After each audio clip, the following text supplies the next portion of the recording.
नमस्कार। कल्पना voice channel में आप सभी का स्वागत है। आज की हमारी कहानी है धमकी।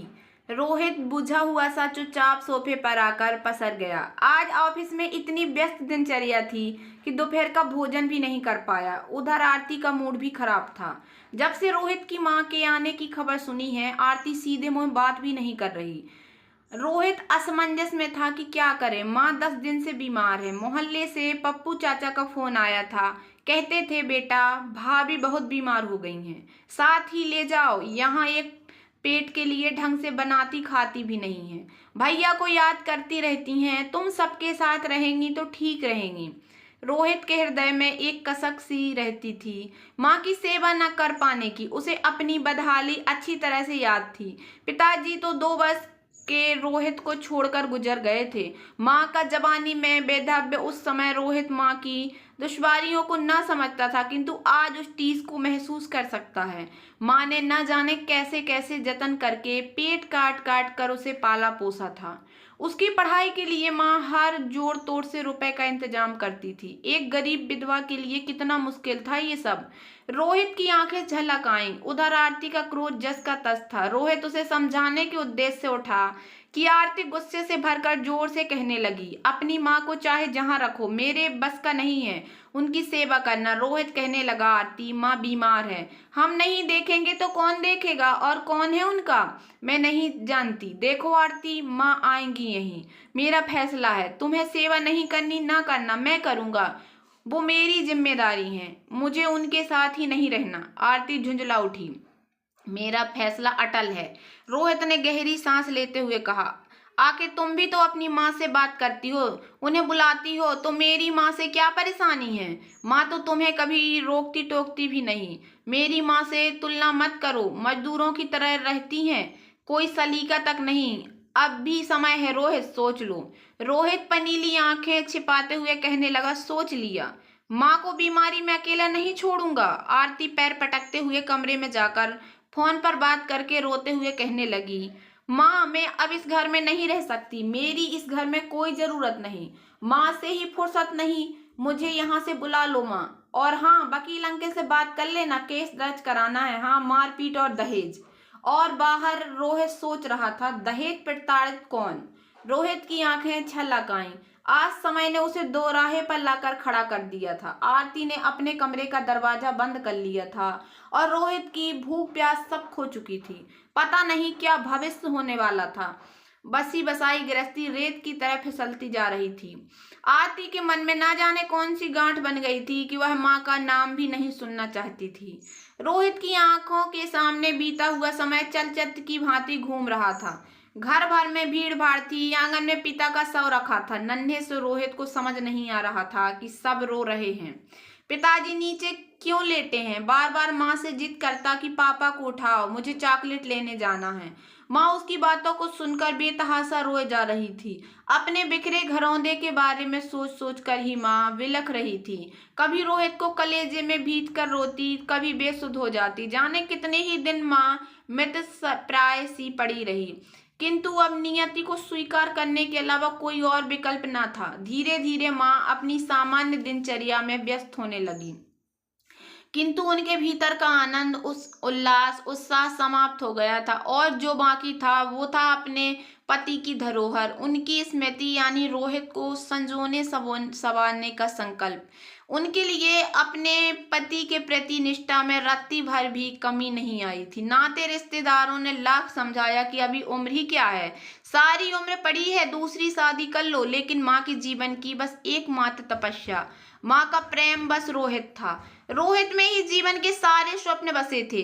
जीवन का धरातल बड़ा कठोर होता है और धूप झुलसने वाली, जिसमें यदि थोड़ी छाह न हो तो पिता के बिना माँ को इसी कठोर धरातल पर झुलसाती धूप में अकेले ही सफर तय करना था।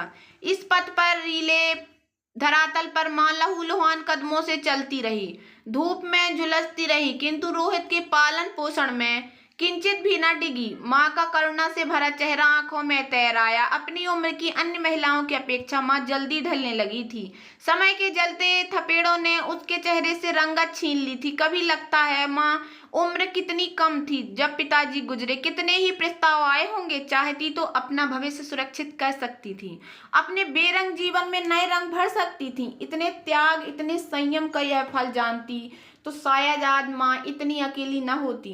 रोहित की आंखें छलक आईं। अपनी व्यवस्था पर रोहित अंदर ही अंदर टूट रहा था। उसका मन जार जार रो रहा था। जैसे तैसे कमी बेबसी में माँ बेटे ने समय काटा था। दिन रात टोटे में मेहनत करके रोहित को सरकारी नौकरी मिली थी। सोचा था संघर्ष के दिन शायद अब बीत गए हैं, अब सुख से रहेंगे, किंतु ईश्वर किसी किसी के भाग्य में सुख लिखना भूल जाता है। रोहित जानता था कि यदि आरती ने दहेज का केस किया तो वह बुरी तरह फंस जाएगा और नौकरी जाती रहेगी। वो अलग, वो लाख अपनी सफाई दे, लेकिन आरती के आंसू उसकी सभी दलीलों पर भारी रहेंगे। आरती पहले भी कई बार उसे केस करने की धमकी दे चुकी थी। तब भी क्या माँ खुश रह पाएगी? उनका नाम तो सबसे पहले लिखवाया जाएगा, चाहे माँ एक शब्द भी न कहे। अब कुछ तो रास्ता निकालना ही होगा। और रोहित मन ही मन कुछ निश्चय करके आरती का दरवाजा खटखटाने लगा।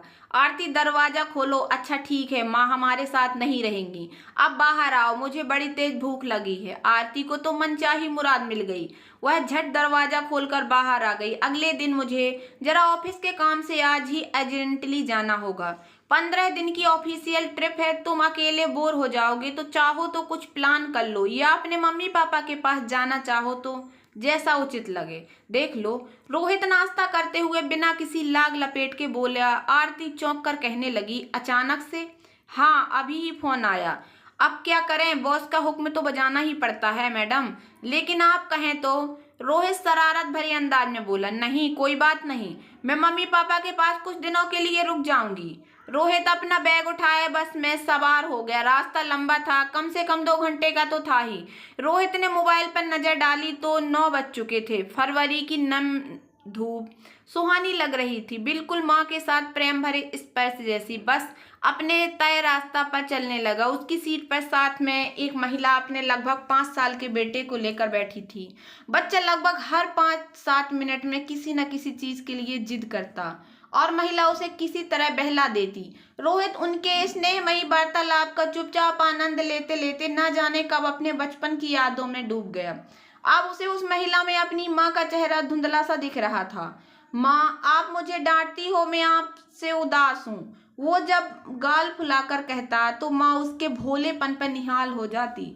वो पड़ोसी के खिलौने देखकर मांगने लगता तो माँ कभी ऐसे ही बहलाती और कभी थोड़ी सी बचत से खिलौना लाकर ऐसे खुश होती जैसे खजाना पा लिया हो। उसे हंसता देख माँ के चेहरे पर एक संतोष का भाव आ जाता। जब उसने 12वीं कक्षा में विद्यालय में टॉप किया था तो माँ ने मोहल्ले भर में मिठाई बांटी थी। माँ को अकेले में पिताजी की तस्वीर से बातें करते और रोहित की पढ़ाई के बारे में बताते।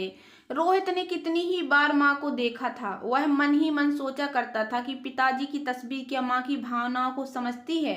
रोहित की पलकें उनीदी हो चलीं। रोहित बचपन से लेकर जवानी तक के सोपानों पर माँ के अलग अलग रूप देख रहा था। आज दूर से पीछे मुड़कर देखने में स्वरूप निष्पक्ष नजर आता है। तोतला कर बोलता रोहित और उस पर अपनी ममता और स्नेह लुटाती माँ। गोद में लिटाकर लोरी सुनाती माँ। खिलखिलाकर भागता रोहित और उसके पीछे दौड़ती माँ। देर रात तक पढ़ता रोहित और साथ जाकर कपड़े सिलती माँ। 2 साड़ी में साल निकालती माँ। आभा और चिंता में धीरे धीरे धुंधली और असह्य बूढ़ी होती माँ। किंतु माँ का हर रूप बड़ा ही निराला था। बस के रुकने के साथ ही रोहित यादों की दुनिया से वर्तमान में आ गया। बस अपने गंतव्य तक पहुंच गई थी या यात्रियों को गंतव्य तक ले आई थी। रोहित बैग लेकर चल पड़ा। दरवाजा खुला हुआ था। हल्के हाथ से दरवाजा खोलकर रोहित अंदर आ गया। माँ बरामदे में चारपाई पर पड़ी थी। आहत होते ही हल्का सा सिर उठाने की कोशिश की। कौन है? रोहित को आया देख माँ की मुरझाई आंखें कुछ नम सी हो गई थीं।